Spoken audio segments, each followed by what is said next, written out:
Assalamualaikum warahmatullahi wabarakatuh. Innalhamdulillah wassalatu wassalamu ala Rasulillah wa ala alihi wa sahbihi wa man tabi'ahu wa wala. Allahumma rabbi shrah li sadri wa yassir li amri wahlul 'uqdatam min lisani yafqahu qawli. Subhanaka la ilma lana illa ma 'allamtana innaka antal alimul hakim. ولا حول ولا قوة إلا بالله العلي العظيم.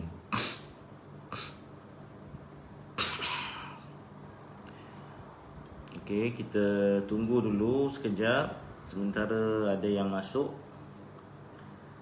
Okey.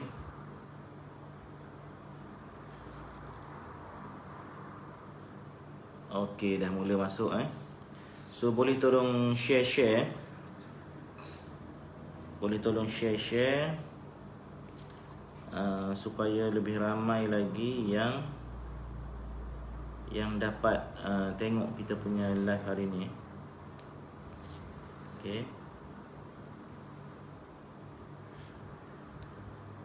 Okey.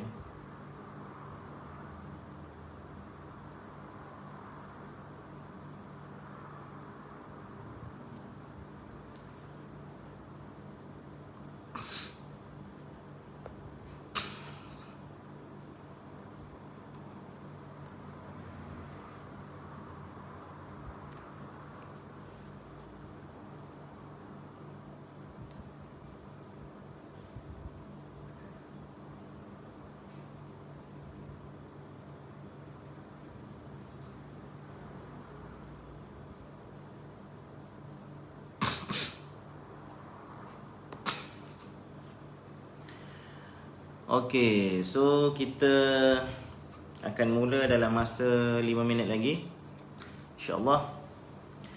Kepada yang dah hadir, tolong komen hadir. Kemudian tolong share. Dan tolong bagi feedback dekat saya. Kalau suara saya jelas ke tak jelas ke, tolong bagi feedback, InsyaAllah. Kita akan mula dalam beberapa minit lagi kuliah duha dan perkongsian kita pada pagi ini tentang celik emas. Celik emas. Okey, tentang celik emas. Minta tolong masuk lagi. Siapa yang dah masuk tolong share. Kita nak cerita tentang emas pada pagi ni. Kita nak cerita tentang emas. Alhamdulillah, Qurratu A'yun sudah masuk. Alhamdulillah, jelas katanya, jelas. Okey. Alhamdulillah. Abdul Hadi Yahya, waalaikumsalam. Waalaikumsalam warahmatullahi wabarakatuh. Okey, siapa lagi yang baru masuk? Siapa lagi? InsyaAllah kita akan mula dalam masa beberapa minit lagi. Nur Farhanah Syukri. Okey, siapa lagi? InsyaAllah kita akan mula. Suara Muhammad Zainul. Okey, insya-Allah kita akan mula sebentar lagi insya-Allah. Kita akan bercerita hari ini tentang satu makhluk Allah Subhanahu Wa Taala ini, iaitu yang kita panggil sebagai emas. Emas. Insya-Allah kita akan bercerita tentang emas supaya lebih ramai orang yang celik emas. Dan insya-Allah dalam masa seminit lagi kita mula insya-Allah, dan kita akan teruskan. Kalau ada yang masuk selepas tu, boleh terus dengar apa yang kita akan share pada pagi ni insya-Allah. Okey. Lagi seminit sekejap. Tolong share ramai-ramai, tolong share. Tolong share supaya lebih ramai orang yang dapat manfaat daripada perkongsian kita pada pagi ini insya-Allah. Okey. Okey, bila mula masa saja kita akan bermula.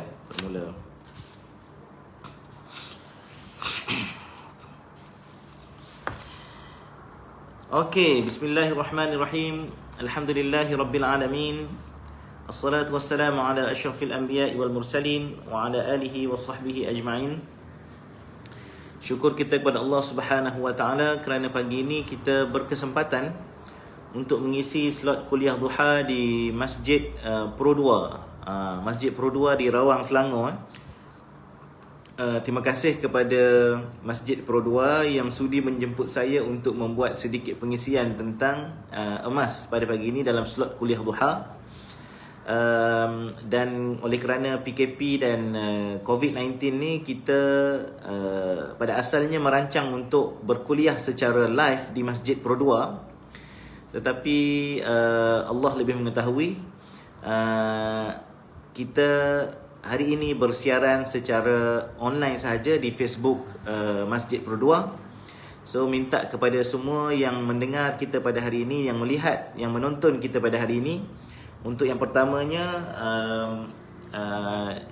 like dan follow Facebook Masjid Pro 2. Kemudian share di Facebook masing-masing. Kemudian like dan follow Facebook saya, Khairul Anwar Basri. Dan share dan follow dan like dan set see first.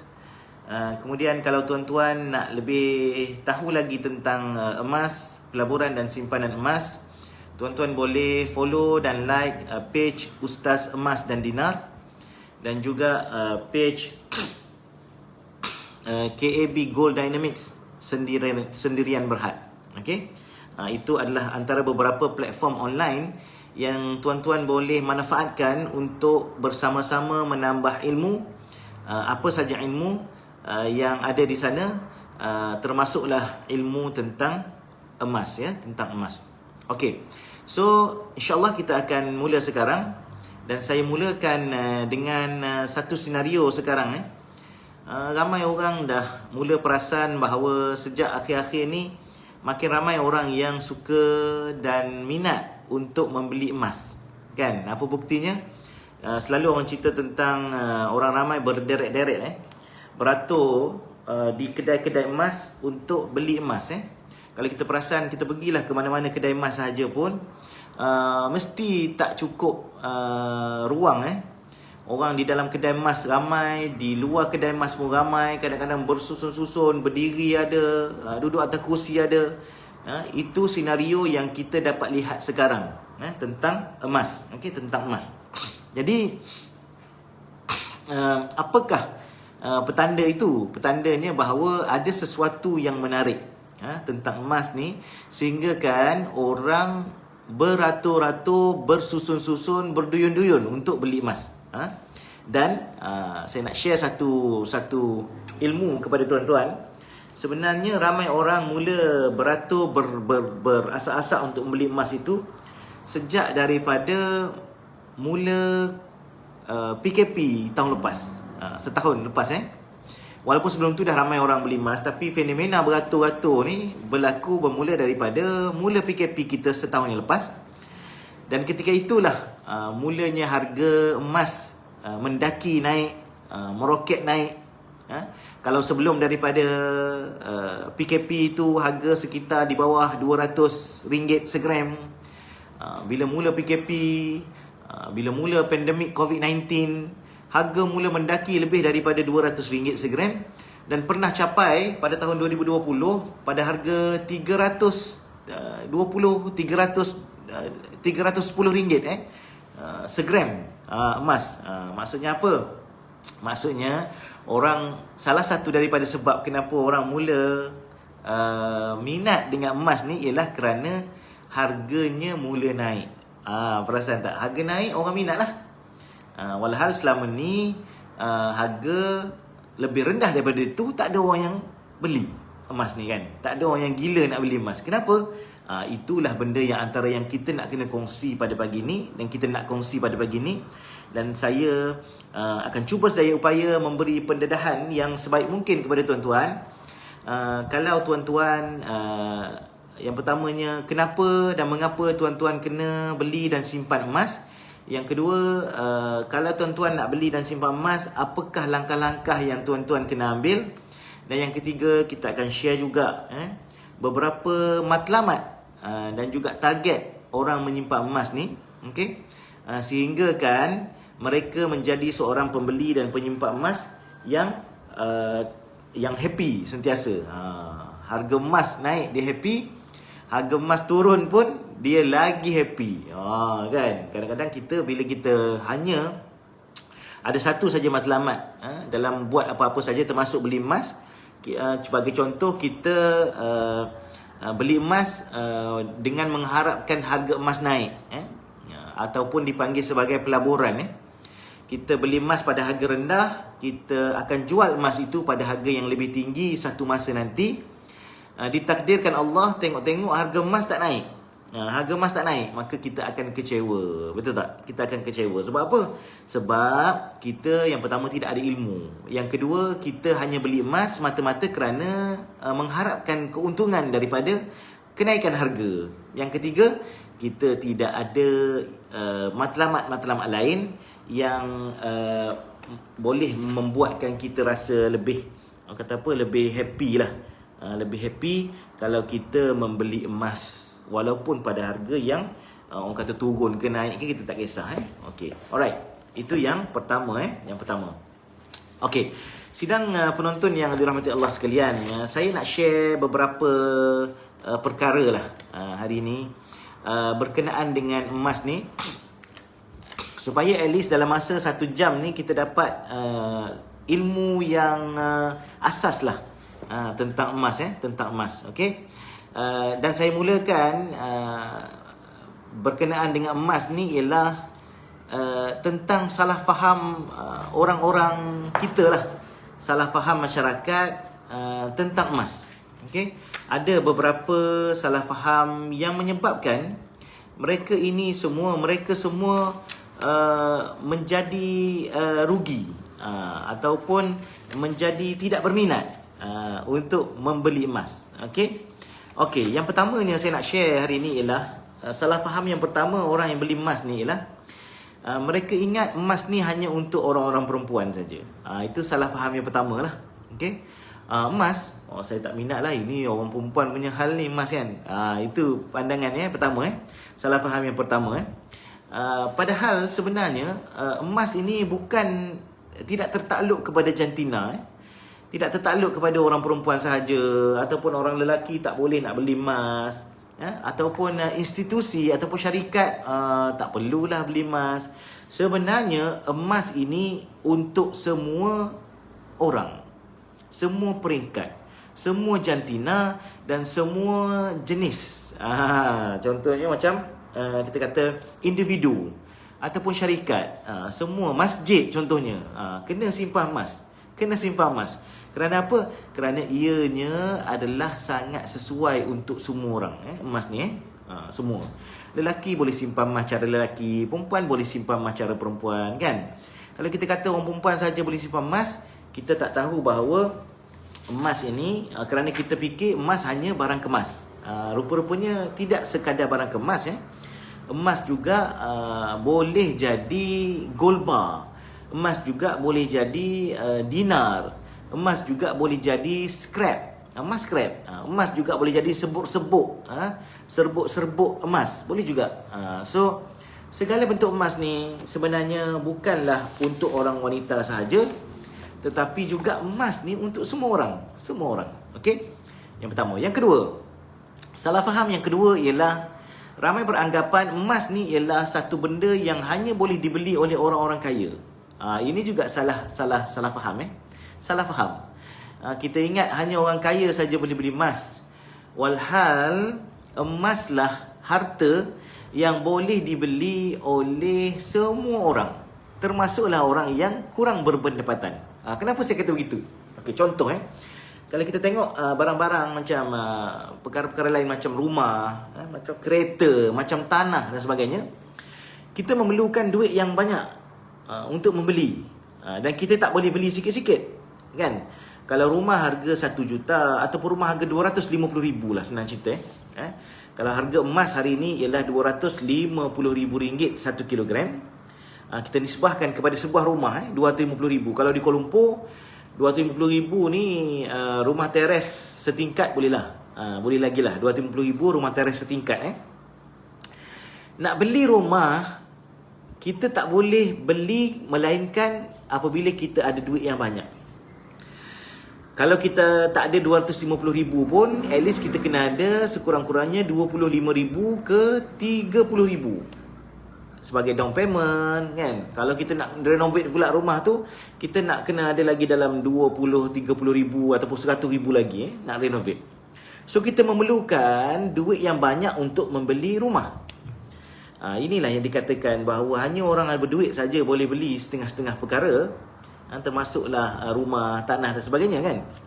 Kalau kita buat loan dengan bank pun, pembiayaan dengan bank pun, kita masih memerlukan at least 10% untuk down payment, deposit dan sebagainya.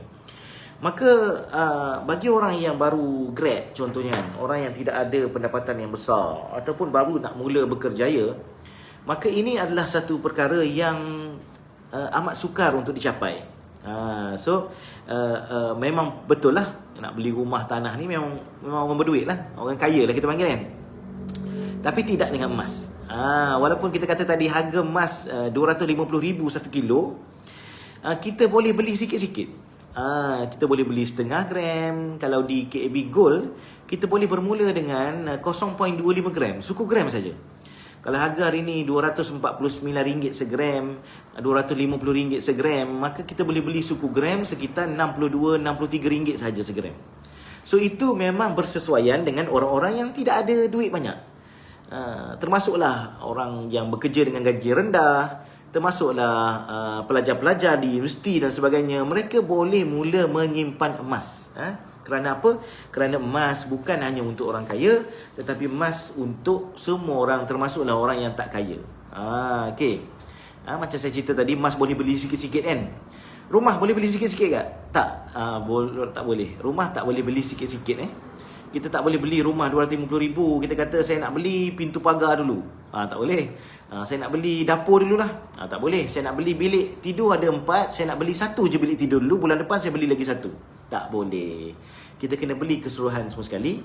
Ketika itu barulah kita sedar bahawa rupa-rupanya ada lagi harta ataupun aset yang lebih baik, yang mudah dibeli dengan sikit-sikit, iaitulah emas. Okey, emas.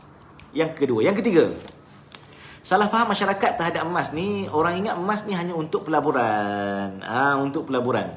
Maksudnya beli pada harga sekian, jual pada harga sekian bila harganya naik. Itu kesilapan yang ketiga. Kesilapan yang ketiga orang tentang emas. Emas hanya untuk pelaburan. Jadi mulalah dia bertanya tentang soalan-soalan berbentuk pelaburan lah. Berapa banyak kita nak beli emas? Berapa lama kita nak simpan emas ni untuk dapat untung? Berapa banyak untung dengan emas? Itu soalan-soalan berbaur pelaburan. Which is tak salah, tapi tak semuanya begitu. Tak sepatutnya semuanya orang berpandangan bahawa emas hanya untuk tujuan pelaburan, sedangkan kita ada banyak lagi fungsi emas. Nanti kita akan cerita dalam kuliah kita nanti beberapa fungsi emas yang tuan-tuan, kalau tuan-tuan tahu, tuan-tuan akan rasa happy nak beli emas. Walaupun harga emas naik, walaupun harga emas turun, tuan-tuan akan beli. Okay? Alright. Yang keempat, ini perlu diawasi, perlu diberi perhatian yang sangat-sangat perhatian perhatian lebih lah. Kita kena bagi perhatian lebih. Kalau tak bagi perhatian kepada kesilapan yang keempat ni, salah faham keempat ni, tuan-tuan akan rugi berpuluh-puluh ribu, beratus ribu, malah ada orang rugi berjuta-juta ringgit. Iaitu salah faham yang keempat. Orang ingat emas boleh menjana keuntungan dengan sendiri. Macam mana boleh menjana keuntungan dengan sendiri? Maksudnya tuan-tuan melabur sekian banyak, tuan-tuan dapat return sekian banyak. Itu dipanggil menjana keuntungan dengan sendiri. Saya nak pesan pada tuan-tuan, emas tidak boleh menjana keuntungan dengan sendiri. Emas tidak ada pulangan. Emas tidak ada return. Emas tidak ada ROI. Emas tidak ada profit. Tak ada. Dengan sendiri tak ada. Manakala tuan-tuan masuk mana-mana produk, skim, pelaburan dan sebagainya berkaitan emas, kalau ada orang offer tuan-tuan, tuan-tuan melaburlah dalam emas saya ni, saya bagi 20% setiap minggu, 20% setiap bulan contohnya, 20% setiap hari contohnya. Maka itu tuan-tuan kena berhati-hati sebab dia mungkin akan menjerat leher tuan-tuan sendiri. Saya nak pesan Dan kalau orang biasa dengan emas, ada skim-skim pelaburan emas yang sebelum-sebelum ni dah lingkup, banyak yang dah lingkup. Contohnya Khazanah Bangsa, contohnya Tok Belagak, contohnya apa lagi? apa lagi? Apa lagi? Pegasus Bullion, apa lagi? Geneva.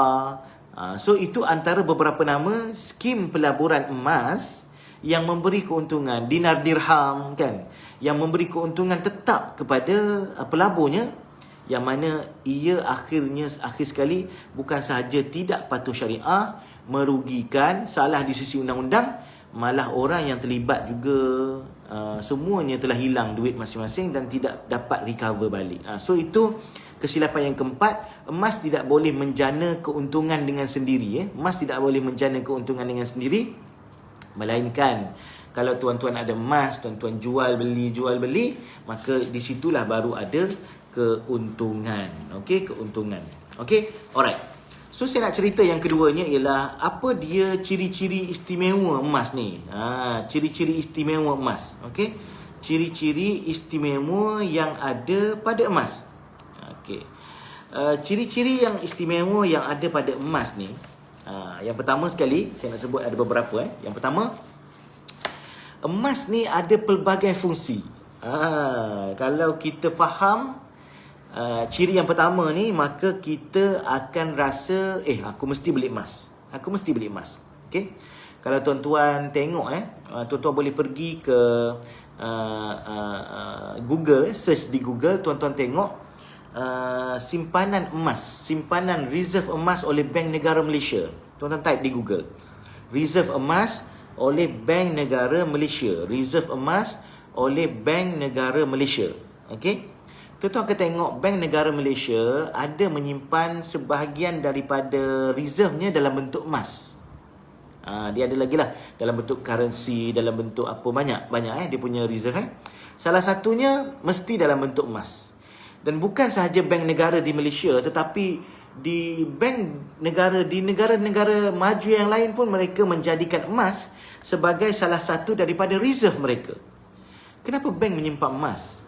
Kerana emas mempunyai pelbagai fungsi. Bukan hanya pelaburan semata-mata, tetapi emas juga ada pelbagai fungsi yang boleh disesuaikan dengan matlamat keuangan masing-masing.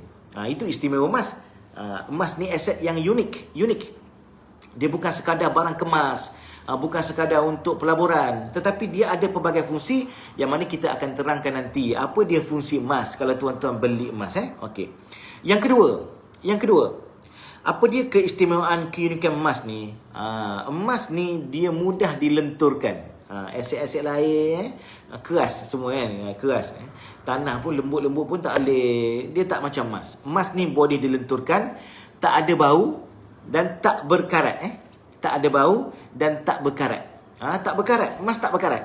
Simpanlah emas daripada zaman Tok Kaduk mana pun sampai sekarang, beratus ribu tahun pun emas dia tidak akan berkarat. Okey. Emas, kalau ada rumah yang terlibat atau bangunan yang mengalami musibah kebakaran, contohnya rumah terbakar. Okey, rumah terbakar. Dalam tu ada emas. Maka bila habis terbakar tu, rumah dah runtuh semua sekali, kita tengok cari-cari kuis-kuis, kais-kais semua sekali, kita akan jumpa emas. Nampak hitam emas tu, bukan emas tu terbakar, tetapi dia lekat habuk-habuk dan juga arang-arang. Maka bila kita sapu-sapu, gosok-gosok, basuh-basuh emas tu, dia akan keluar balik warna yang sebenar emas. Dia tidak berkarat. Emas tak berkarat. Kalau kita beli besi berkarat kan. Kita beli kereta, lama-lama kereta berkarat. Rumah baru beli, cat cantik lagi, lama-lama cat tu luntur. Emas tidak. Ini keistimewaan emas yang kedua. Yang ketiga, emas ni diminati oleh semua orang. Diminati oleh semua orang, tak kira apa latar belakang, pendidikan, bangsa, agama, ekonomi dan sebagainya. Semua orang minat emas. Ini dah jadi fitrah, lumrah. Semua orang, termasuklah orang yang tak suka emas, akan minat emas. Termasuklah orang yang tidak pernah membeli emas, kalau kita offer dia nak tak emas, mesti dia cakap nak. Sebab apa? Sebab dia diminati. Walaupun bagi orang-orang yang tak faham, mereka mesti minat emas. Oh, nak bagi emas boleh. Walaupun dia ni mengajar orang, janganlah melabur, janganlah beli emas, janganlah beli yang lain, beli saham, beli unit trust, beli macam-macam kan. Dia ajar orang jangan beli emas. Kalau kita nak bagi dia emas, insya-Allah dia tak akan menolak, mesti ambil. Sebab apa? Dah jadi fitrah, dia diminati oleh semua orang. Emas. Yang ketiga. Yang keempat, emas adalah wang sebenar. Yang diguna sejak zaman berzaman. Kalau kita tengok sejarah, asalnya wang ini ialah emas. Kemudian barulah dicipta wang kertas. Okey, tetapi masih lagi disandarkan kepada emas. Maksudnya siapa yang ada emas dalam bank, siapa yang ada emas, dia boleh isu wang kertas. Wang kertas itu melambangkan emas yang dimilikinya. Banyak wang kertas dia, banyaklah emas dia. Sehinggalah pada sekitar tahun 70-an, apabila Amerika Syarikat mula memutuskan sandaran emas, sandaran wang ini kepada emas. Putus. Maknanya emas boleh, wang ringgit boleh, wang kertas boleh berdiri sendiri. Boleh diprint sebanyak mana mungkin. Nak print berapa banyak, print lah. Sebab apa? Sebab dia tidak disandarkan lagi kepada emas. Sejak daripada itulah kita mula menyaksikan kejatuhan, kemerosotan nilai wang kertas. Siapa yang tahu asal-usul sejarah wang kertas, maka mereka walaupun menggunakan wang kertas, mereka masih lagi berhati-hati dengan wang kertas ni. Sebab dia tidaklah sekukuh mana, tak boleh dipercayai sangat, kecuali dia ada sandaran dengan emas. So emas ni wang kita panggil apa? Wang sebenar. Apa lagi bukti emas ni wang sebenar? Kalau kita bawa duit kita, ringgit Malaysia, ke negara asing, ke negara luar, kita pergi, tak payah pergi jauh lah, pergi Thailand contohnya kan. Pergi Thailand, boleh tak kita guna duit kita untuk beli barang di Thailand? Tak boleh. Tak boleh. Kita mesti buat apa? Kita mesti tukar duit ringgit kita jadi wang bat. Wang bat kan, bat Thailand. Sebab apa? Sebab duit tak laku, duit kita tak laku di negara luar. Berbeza dengan emas. Kalau tuan-tuan bawa emas, tak kira apa jenama sekalipun, bila tuan-tuan pergi ke luar negara, tuan-tuan boleh gunakan emas itu sama ada untuk digadai ataupun dijual untuk mendapatkan tunai, mendapatkan wang di negara tersebut. Itu kita panggil emas ni wang sebenar yang laku di semua negara. Emas ni laku di semua negara. Dan ada orang sebut, siapa ada duit, tak semestinya ada emas. Siapa ada duit, tak semestinya ada emas. Tetapi siapa ada emas, pasti ada duit. Pernah dengar tak? Siapa yang ada duit, tak semestinya ada emas. Sebab apa? Sebab dia ada duit banyak, tapi dia tak ada ilmu tentang emas, dia tak beli emas. Tetapi orang yang ada emas, dia mesti ada duit. Sebab apa? Dengan emas itu dia boleh tukar jadi duit. Dan saya nak share beberapa kisah. Satu kisah tentang beberapa orang kawan saya yang terjejas pendapatan, kehilangan kerja sebab COVID dan sebagainya. Mereka ini, kalau mereka menyimpan emas, menjadikan ia sebagai amalan yang konsisten setiap bulan, maka saya dengar berita gembira. Orang-orang yang simpan emas ni, emas tu tolong balik dia. Ketika hilang kerja, hilang gaji, pendapatan, emas itulah yang menolong dia. Sebab tu orang suka dan patut beli emas ni. Dia adalah wang sebenar, boleh menolong kita ketika kita kesusahan. Kalau harganya naik elok, kita nak jual boleh. Kalau harganya tak naik ataupun turun dan sebagainya, kita boleh gadaikan dahulu di Ar-Rahnu. Mengikut kaedah gadaian, kita boleh dapat duit tunai segera yang mana boleh digunakan untuk menampung perbelanjaan ketika kita kesempitan duit. Itu kehebatan emas, wang sebenar. Dan yang kelima, uniknya emas ni ialah, dalam Islam, ia adalah harta yang diiktiraf oleh Al-Quranul Karim, yang disukai oleh semua orang. Tuan-tuan tengok, carilah. Dalam Quran ada banyak ayat bercerita tentang emas. Bercerita tentang emas. Lebih kurang ada, saya cek, saya buat kajian dan saya tulis buku pun, lebih kurang dalam 8 ayat bercerita tentang emas. Dan emas ini bukan sahaja diceritakan dalam konteks orang yang menyimpan emas di dunia, tetapi juga emas ni juga menjadi perhiasan ahli-ahli syurga. Menjadi perhiasan dalam syurga. Menjadi perhiasan di dalam syurga. Maksudnya apa? Emas ni bukan kaleng-kaleng lah. Bukan kaleng-kaleng. Orang yang masuk syurga ni, kalau tak pakai apa pun, telanjang bulat pun dah hebat. Betul tak? Berbanding dengan orang yang masuk neraka. Tapi Allah Ta'ala sentiasa sebut, mereka ahli-ahli syurga ni dipakaikan perhiasan daripada emas. Dipakaikan perhiasan daripada emas. Sebab apa? Sebab emas ini adalah lambang kebanggaan, lambang kemewahan, lambang kekayaan.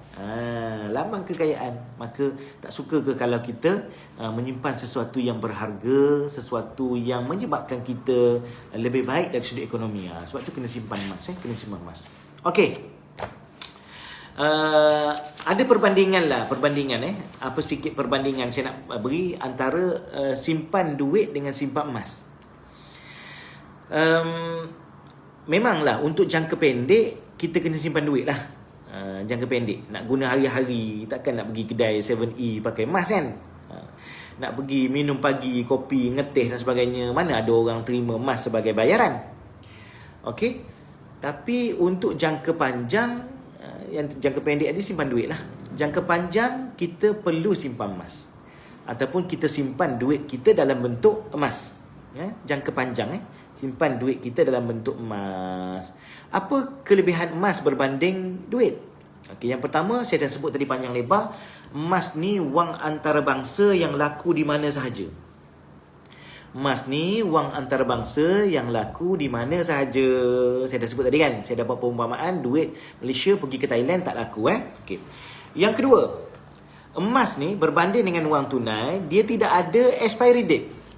Emas ni berbanding wang tunai, dia tidak ada expiry date. Tuan-tuan pernah dengar tak orang simpan emas daripada tahun bila?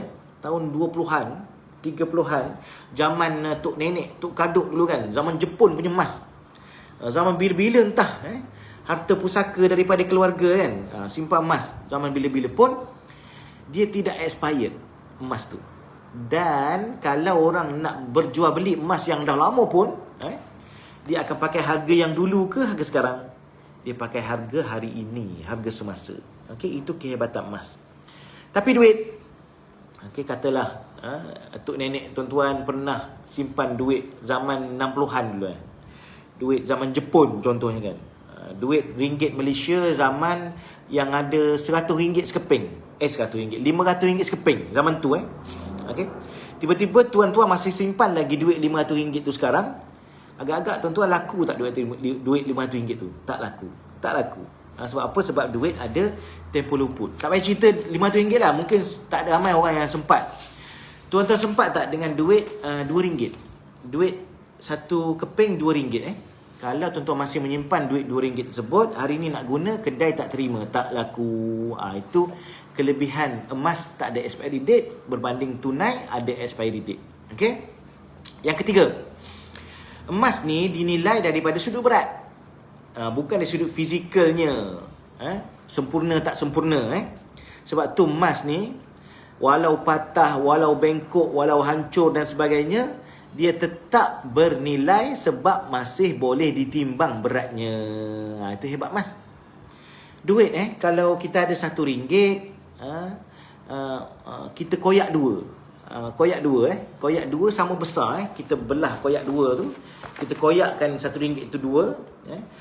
Adakah nilainya 50 sen ataupun macam mana? Nilainya tak ada 50 sen nilainya jadi kosong sebab duit tu koyak. Tak usah kata koyak dua belah, jadi dua helai. Terkoyak sikit kat tepi, kita cucuh dengan puntung rokok tu, terbakar sikit kat tepi pun kedai dah tak terima, betul tak? Kalau kita selotip pun sekalipun, kedai pun tak terima. Sebab apa? Sebab itu syarat-syarat. Sebab tu kita kata, pernah dengar tak cerita ada nenek mana entah simpan duit bawah bantal, tiba-tiba dimakan anai-anai berpuluh-puluh ribu kan. Simpan duit di rumah, tiba-tiba terbakar rumah, berpuluh-puluh ribu rugi. Sebab apa? Sebab duit tak laku apabila terbakar, koyak, hancur dan sebagainya. Berbanding dengan emas, walaupun patah, walaupun bengkok, walaupun hancur, walaupun jadi debu sekalipun, selagi boleh ditimbang berat dia, maka emas tetap bernilai. Yang ketiga okay, kehebatan emas. Yang keempat, kehebatan emas berbanding dengan wang tunai. Emas ni adalah penyelamat apabila berlaku krisis ekonomi, politik, sosial dan juga kesihatan. Emas. Sebab tu kita tengok harga emas bila makin tak stabil dunia ni, bila makin banyak perang, China isytihar itu, Amerika isytihar ni, COVID meningkat, harga emas jadi meningkat. Apa maksudnya? Maksudnya emas ni akan meningkat, naik bila ada ketidakstabilan dalam dunia. Penyakit, ekonomi dan sebagainya kan. Kenapa pula? Sebab orang mula melepaskan pegangan dalam aset-aset lain dan mula berpaut pada emas ketika berlaku ketidakstabilan. Bila ramai orang nak kat emas, harga dia naik lah. Itu je sebenarnya. Sebab tu dia dikenali sebagai safe haven investment. Safe haven investment maksudnya dia adalah penyelamat. Investment yang menyelamatkan. Kalau tak stabil, tak certain, ikatlah dengan emas. Sebab tu kita kata yang kelima nanti saya sebut, yang kelima berbanding emas, berbanding wang tunai. Wang tunai ni ada susut nilai. Makin lama kita simpan wang tunai, makin rendah harganya, makin rendah nilainya. Nombor tetap sama, tapi tidak boleh membeli barang yang sama pada masa depan. Kan biasa kita tengok kan orang buat analogi. Duit RM100 20 tahun lepas pergi kat pasar raya penuh troli, betul tak? Duit sekarang RM100, troli tak sampai separuh. Sebab apa? Sebab duit RM100 dalam masa 10-20 tahun tidak boleh membeli barang yang sama, malah kurang lagi. Lebih sedikit. Berbanding dengan berbanding dengan emas. Emas ni diikat dengan gram, diikat dengan berat. Maka walaupun harga naik, walaupun harga turun, gramnya tidak kurang, gramnya tak bertambah. Itu hebat emas. Dia boleh membeli barang yang lain pada waktu yang di masa hadapan. Contoh yang selalu saya bagi, contoh mudah. Kereta Pro 2 Myvi, Pro 2 Myvi. Ini tuan-tuan kena catat sikit. Pro 2 Myvi, Myvi ketika dilancarkan tahun 2004 berharga RM40,000. RM40,000. RM40,000. Harga 1 kilo emas ketika itu ialah RM40,000 juga. RM40 segram saja emas tuan-tuan. Tahun 2004 tu. Okey. So siapa yang ada RM40,000 boleh pilih nak beli 1 kilo emas ataupun beli satu kereta Pro 2 berharga RM40,000. Okey. So siapa yang beli kereta Pro 2 dengan harga RM40,000 maka dapat Pro 2. Siapa yang beli emas dapat 1 kilogram emas. Okey. Katalah ada orang dia tak beli Pro 2, dia simpan duit tu RM10,000, simpan duit tu RM10,000, RM40,000. Okey. Dan ada orang yang beli emas 1 kilo. Kita tengok kekuatan dia. Okey. Selepas hampir 20 tahun tahun 2020 berapa harga Myvi? Harga Myvi kalau RM40,000 tu tak dapat dah. Dia sekitar RM50,000 lah. Okey, kalau full spec pun lebih daripada tu. Okey, sekitar RM50,000 Myvi. Okey. Siapa yang simpan duit RM40,000 dulu dah tak dapat beli Myvi sebab tak cukup duit. Okey. Siapa yang simpan dalam bentuk emas, ditukar terus masa tu, tak boleh ni. Aku kalau simpan dalam bentuk RM40,000 ni duit, tak lama kuranglah nilai dia. Walaupun duit tu tak kurang, tapi nilainya kurang. Maka masa tu dia ambil keputusan untuk beli 1 kilo emas. Okey. Sekarang harga 1 kilo emas RM250,000. Maka orang yang simpan duit RM40,000 dulu dah tak boleh beli Myvi. Tapi orang yang simpan emas sekarang, dulu sampai sekarang 1 kilo juga tetap nilainya RM250,000. Tuan-tuan agak berapa biji Myvi boleh beli? 1, 2, 3, 5 buah Myvi pun dia boleh beli tuan-tuan. Sebab apa? Sebab dia menyimpan nilai. Menyimpan nilai. Dia simpan 1 kilo 15 tahun lepas. Maka sekaranglah masa untuk guna. Dia boleh beli Myvi 5 biji ataupun dia boleh beli sebiji RM50,000. Lebih RM200,000 tu dia buat benda lain. Itu kekuatan emas. Kekuatan emas berbanding nilai. Okey. Wah, masa bergerak pantas Okey, saya nak pindah lagi. Okey. Apa untungnya simpan emas? Apa untungnya simpan dalam bentuk emas, tuan-tuan? Saya dah sebut tadi beberapa perbezaan simpan dalam bentuk emas dan simpan dalam bentuk duit. Okey. Tuan-tuan kena tahu naluri duit ialah berbelanja. Naluri duit ialah berbelanja. Naluri emas ialah mengumpul. Siapa yang sering gagal menyimpan dalam bentuk duit, wajib menukar simpanannya ke dalam bentuk emas. Sebab apa? Sebab memang kita selalu gagal. Jadi, tak boleh kita buat perkara yang sama untuk mengharapkan hasil yang berlainan. Betul tak? Kita setiap bulan simpan duit habis. bulan depan simpan lagi dalam bentuk duit habis lagi. Jadi tak ada apa yang berubah. So tuan-tuan kena ubah. Okay, so apa, biasanya orang tanya apa untung simpan emas. Untung simpan emas ni ada dua lah. Ada dua jenis. Satu, apabila berlaku kenaikan harga, kita dapat nak tengok harga tu meningkat. Satu masa bila kita nak jual emas, kita akan dapat lebih daripada harga mula-mula kita beli dulu. Itu untung nampak, untung duit. Untung duit. Kita jual. Okey, jual dan kita akan dapat untung dari sudut duit. Okey. Tetapi emas ni, dia bukan sekadar untung duit. Dia ada banyak lagi untung. Untung yang kita tak nampak. Untung yang tak nampak. Salah satu yang saya sebut tadi ialah, untung tak nampak ni ialah untung duit kita tak habis lah. Untung duit kita tak habis. Untung duit tak habis. Mana ada barang beli duit tak habis? Semua barang beli duit habis. Kecuali emas. Kecuali emas. Bila beli emas, duit tak habis, harta meningkat. Harta bertambah. So tuan-tuan kena lazimkan diri untuk paksa beli emas setiap bulan. Setiap bulan. Setiap hari pun tak apa. Ada kawan-kawan saya beli setiap hari. Dia berniaga setiap hari dia boleh beli. Dan di KB Gold kita dah sebut tadi, boleh beli serendah RM60 lebih. Setiap kali beli. Setiap hari pun boleh. Tuan-tuan ada duit banyak, tuan-tuan boleh beli emas. Selamatkan duit tuan-tuan jangka panjang. Satu hari nanti tuan-tuan akan bersyukur kerana mengikut nasihat saya membeli emas. Kena beli emas. Sebab duit tak kekal lama. Nalurinya berbelanja. Tetapi bagi emas, nalurinya mengumpul. Okey, saya nak buat satu lagi contoh. Kalau kita azam untuk kumpul RM200 sebulan selama setahun, sepatutnya pada bulan ke-12 kita sudah ada RM2,400. Betul tak? Tapi tuan-tuan cek sendiri. Tuan-tuan simpan RM200 sebulan, hujung tahun ada tak RM2,400? Tak ada. Usahakan RM2,400. Bulan kedua nak ada RM400 pun tak ada, tuan-tuan. Sebab apa? Sebab naluri duit berbelanja. Lagi banyak kita simpan duit, lagi tinggi akal kita nak habiskan duit. Betul tak? Kita kalau tak ada duit, okey je. Berlapar pun berlapar lah, puasa pun puasa lah. Tak beli apa pun tak apalah. Kita sanggup ikat perut. Tapi bila ada duit, kita dah jiwa kacau. Macam-macam benda kita nak beli, otak jadi kreatif. Benda tak perlu beli pun kita akan justify untuk supaya boleh beli. Itu masalah kita.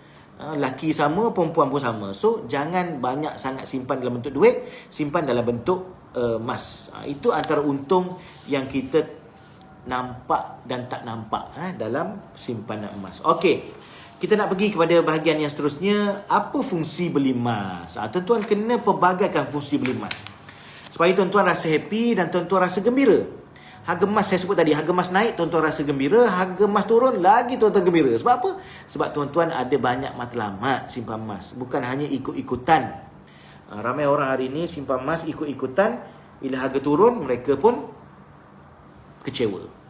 Nak beli emas tanya harga. Berapa harga hari ni? Berapa harga paling rendah? Berapa harga paling tinggi? Sibuk bertanya. Belinya tidak kan? Beli. Antara orang yang simpan emas dengan orang yang simpan duit, insya-Allah orang yang simpan emas secara konsisten lebih mudah dan lebih cepat kaya. Lebih cepat kaya. Bukan skin cepat kaya ni, tapi lebih cepat kaya. Harga, jangan risau, jangka panjang harga emas naik. Jangka pendek turun dan naik. Tapi jangka panjang harga emas semua orang tak question dah. Mesti naik. Cuma berapa banyak naik, berapa lama dia nak naik, itu just a matter of time. Simpan emas, beli emas dengan yakin. Dengan yakin beli emas, simpan. Okey? Simpan. Okey, apa dia fungsi beli emas? Yang pertama sekali, emas ni sebagai simpanan. Saya dah sebut tadi, simpanan. Sebelum otak kita letak pelaburan emas, letak dulu simpan. Orang kaya ni bukan berapa banyak yang dia dapat, tetapi berapa banyak yang dia simpan. Gaji tuan-tuan, pekerja-pekerja Pro 2, gaji berpuluh-puluh ribu contohnya kan. Gaji berpuluh ribu sebulan. Makin naik pangkat, kita rasa makin kaya kita, betul tak? Makin besar gaji kita, kita rasa makin kaya, betul tak? Salah. Itu salah. Sebenarnya yang menjadikan kita kaya, menjadikan kita lebih baik kewangan kita, bukanlah berapa banyak gaji kita, tetapi berapa banyak lebihan daripada gaji yang kita simpan. Itulah sebenarnya yang menjadikan kita kaya. Itulah juga kaitan dengan positif cash flow. Orang yang ada gaji RM2,000 simpan 10%, RM200, okey, lebih kaya daripada orang yang gaji RM4,000 simpan 5%, RM200. Nampak tak? Percentage simpanan itu menyebabkan kita kaya, bukanlah gaji tu. Okey? Yang pertama. Yang kedua, kita panggil apa? Positive cash flow. Siapa gaji 2,000, belanjanya 1,800 je sebulan, dia ada lebihan RM200 sebulan, itu positif. Gaji 10,000, tiba-tiba belanja dia 11,000 sebulan, itu negative cash flow. Itu tak bagus. So kena jadikan matlamat mula-mula simpan emas ni sebagai simpanan alternatif kepada simpanan tunai, simpan dalam bentuk emas. Okay? Yang kedua, emas sebagai aset. Tuan-tuan kerja, tak boleh, tak mampu nak beli rumah, tanah dan sebagainya, boleh jadikan emas sebagai pilihan dalam menambahkan aset masing-masing. Emas juga sebagai aset. Emas sebagai aset. Tuan-tuan belilah. Targetlah 1 kilo, 2 kilo, 3 kilo kan. Dalam masa berapa puluh tahun, tuan-tuan nak ada berapa puluh kilo contohnya. Itu aset yang paling mudah, murah dan senang diuruskan. Okey? Yang kedua. Yang ketiga, emas sebagai harta. Emas sebagai harta kita. Okey? Tadi aset, yang ni harta yang boleh diwarisi oleh anak-anak. Kalau beli barang lain pun bagus juga, tanah, rumah dan sebagainya.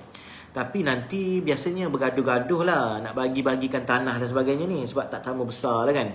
Walaupun sama besar, value tak sama dan sebagainya. Salah satu jalan keluar, tuan-tuan beli, okey, tuan-tuan beli emas. Nanti tinggal dekat anak beranak tuan-tuan, wasiatkan, seorang dapat sekilo seorang kan, lebih mudah. Emas sebagai harta kan. Okay. Yang keempat, emas ni sebagai pengikat nilai. Sebagai pengikat nilai, saya dah urai dah sikit tadi tentang pengikat nilai. Dia diikat dengan berat emas. Wang kertas tidak ada ikatan. Dia boleh jatuh teruk kosong pun boleh. Dia boleh jadi kertas tisu, dinding, wallpaper boleh. Okey. Tapi emas tak. Emas ni mengikat nilai. Saya dah buat tadi macam mana emas ni mengikat nilai dan boleh membeli barang yang lain. Saya dah cerita tadi tentang kereta Myvi tadi kan.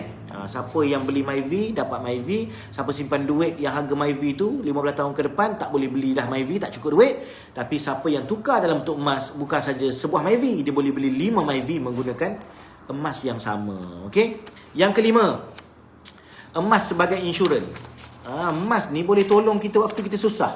Itu saya kata tadi, safe haven investment. Who save gold today, the gold will save him tomorrow. Siapa yang simpan emas hari ni, emas akan tolong dia esok lah. Ada buntuk-buntuk, suntuk-suntuk duit kan, emas akan tolong. Emas akan tolong. Sebab tu orang beli emas. Emas boleh tolong. Kita tak payah nak pergi pinjam-pinjam duit kat bank dah. Emas tu boleh tolong kita. Sebab apa? Sebab kalau harga bagus kita boleh jual. Harga tak bagus kita boleh masuk Rahnu, dapat tunai segera. Tak perlu lagi isi-isi borang. Tak perlu. Okey? Yang keenam, apa fungsi emas? Inilah yang biasa yang kita sebut emas sebagai pelaburan. Pelaburan emas, pelaburan emas, pelaburan emas. Pelaburan ni letak las lah, letak las. Emas jangan beli sebab pelaburan. Emas beli sebagai simpanan kita, aset kita, harta kita, insurans kita. Beli sebagai pengikat nilai, bukan semata-mata sebagai pelaburan.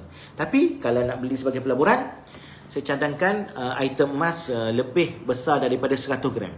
100 gram dan ke atas lah, itu baru pelaburan lah. Kalau beli 1 gram buat melabur, apa benda, naik harga segram, alah segram, alah naik harga RM1 segram, alah RM1 je untung.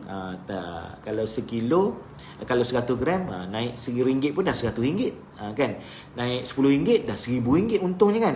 So item pelaburan pun kena betul. Saya cadangkan bermula daripada 100 gram, itu item pelaburan. Okey. Yang ke-8, emas ni aset berkualiti tinggi tapi mudah dicairkan. Bukan cair panas, cair jadi air tu, bukan. Mudah diliquidate, mudah ditunaikan, mudah di-cashkan. Kalau kita beli rumah contohnya, bukan tak bagus. Beli rumah bagus, tapi nak jual tidaklah senang, tidak mudah, tidak cepat.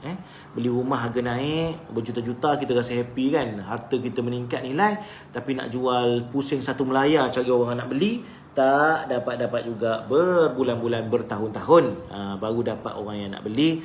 Tapi emas dia mudah dicairkan, tunai segera. Boleh jual balik kepada tempat yang kita beli emas tadi, boleh jual balik kepada public. Sekarang tuan-tuan terkejut saya tengok orang meniaga emas ni kadang-kadang di Facebook je. Budak-budak universiti, budak sekolah meniaga emas. Meniaga emas senang sebab apa? Pasaran, permintaan, demand emas ni sentiasa ada. Tak ada orang lah tak ada nak beli emas ni. Kena dengan harga, kena dengan cara, kena dengan jenisnya, insya-Allah orang akan beli. Tak ada orang tolak. So dia mudah dicairkan, tunai segera. Ada rumah banyak pun, tanah banyak pun, nak pakai duit esok, nak pakai duit petang ni, mana nak cekau duit? Tapi dengan emas ni, tuan-tuan boleh cairkan dengan segera, dapat duit segera untuk tolong. Okay. Yang kesembilan, apa fungsi emas? Emas ni sebagai modal pusingan orang berniaga. Kalau tuan-tuan berniaga, macam saya, orang berniaga, kena simpan emas untuk modal pusingan. Nak tunggu buat loan, nak pergi apa, jenuh tu. Itu memang renyah lah kan. Nak pergi minta pembiayaan bank, itu semua banyak makan masa dan tenaga, belum tentu dapat lagi tu. Tapi bagi orang berniaga, kena simpan emas, standby modal pusingan, boleh digunakan dengan pertolongan Ar-Rahnu. Tapi kena ada ilmu lah tentang Ar-Rahnu ni. Dan saya nak sebut sini, ada orang kadang-kadang tersilap amalan dan ajaran kan. Beli emas, masuk Rahnu, dapat duit, beli emas lagi, masuk Rahnu, beli masuk lagi. Itu bahaya bahaya. Kalau tak ada ilmu yang betul, tuan-tuan akan tergadai emas tu, gadai terus lah. Maknanya tak boleh tebus langsung. Sebab apa? Hutang dah bertindih-tindih kan, bertindak-tindang hutang. Kena ada ilmu. Kalau nak buat macam tu bahaya, tapi kalau nak buat kena ada ilmu, kena belajar. Tapi nak cerita, Rahnu ni memang boleh tolong lah. Untuk orang berniaga memang boleh tolong. Tempoh mungkin 6 bulan kan. Tempoh 6 bulan maksimum. Tempoh 6 bulan maksimum. Maka dalam tempoh 6 bulan maksimum tu, kita boleh pusing duit daripada Rahnu tu, berniaga ke, supply barang ke apa semua. Lepas dapat balik payment kita, maka kita pergi tebus dekat Rahnu. Itu cara mudah untuk dapat pembiayaan segera melalui emas menggunakan Rahnu. So, orang berniaga kena beli emas, gunakan matlamatnya ialah untuk modal pusingan. Yang ke-10, emas boleh jadi pengubah tabiat buruk. Saya dah sebut tadi, naluri emas ialah pada mengumpul, naluri duit ialah pada berbelanja. So, siapa yang ada perangai buruk, bukan siapa yang ada, memang semua orang ada perangai buruk belanja, kena ubahlah, tukar jadi emas supaya perangai buruk tu boleh hilang. Okey, yang ke-11, emas sebagai sumber zakat. Orang yang simpan duit selalu tak ingat nak bayar zakat, tapi orang yang simpan emas ni biasa ingat bayar zakat. So dia baguslah, kena tahu tu. So dia boleh keluarkan kita daripada kemiskinan. Bila sampai masanya, tunaikanlah zakat emas. Yang ke-12, emas boleh jadi mas kahwin dan hantaran. Sekarang orang tak guna dah mas kahwin duit. Itu outdated. Orang tak guna dah mas kahwin duit, orang guna emas. Dia lebih tahan lama. Emas tahan lebih lama. Kalau duit habis, terus habis. Malam ni happy lah kan, happy dan sebagainya. Tapi lepas daripada tu, duit habis, tak sedar kan. Kalau kita beli emas, duit habis pun tak apa sebab ada emas. Tapi kalau beli barang yang tak nampak ni, tiba-tiba habis kan. Orang baru pencen, orang baru dapat bonus kan. Orang baru dapat bonus, orang baru pencen, duit banyak, terkejut, tak pernah dapat duit banyak. Tiba-tiba dalam masa beberapa bulan dah licin. So siapa yang sekali-sekala dapat duit banyak, ada beberapa perkara yang tuan-tuan kena buat lah. Yang pertama sekali, saya selalu pesan, siapa dapat duit banyak ni, kena yang pertama sekali bawa bertenang. Tenang, relax, cool. Duit dah dapat tu, relax lah, tak lari duit tu kan. Yang kedua, tuan-tuan kena selamatkan sebahagian besar daripadanya. Carilah benda-benda yang boleh menyelamatkan duit. Salah satunya ialah emas lah, beli emas. Okay.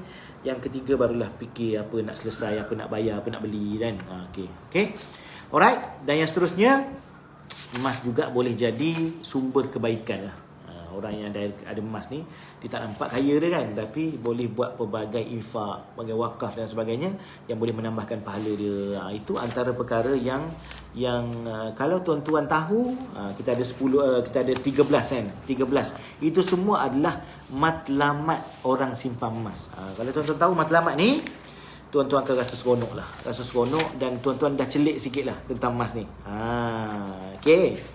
Apa lagi kita nak kongsi? Mungkin tuan-tuan di Facebook ada soalan, mungkin boleh tulis. Boleh tulis soalan. InsyaAllah saya akan cuba jawab dalam waktu yang terdekat ni. Kita ada 5 minit lagi. Kuliah duha kita pada hari ni. Ada banyak tak tuan-tuan dapat pagi ni? Okay. Kalau tuan-tuan dapat, tuan-tuan tulis, ya, saya dapat sesuatu, something.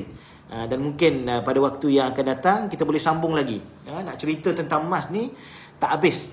Sejam tak habis. Banyak lagi aspek-aspek, ilmu-ilmu, pengetahuan tentang emas yang kalau tuan-tuan tahu, tuan-tuan akan rasa happy. Dan saya ada banyak lagi nak cerita kat tuan-tuan.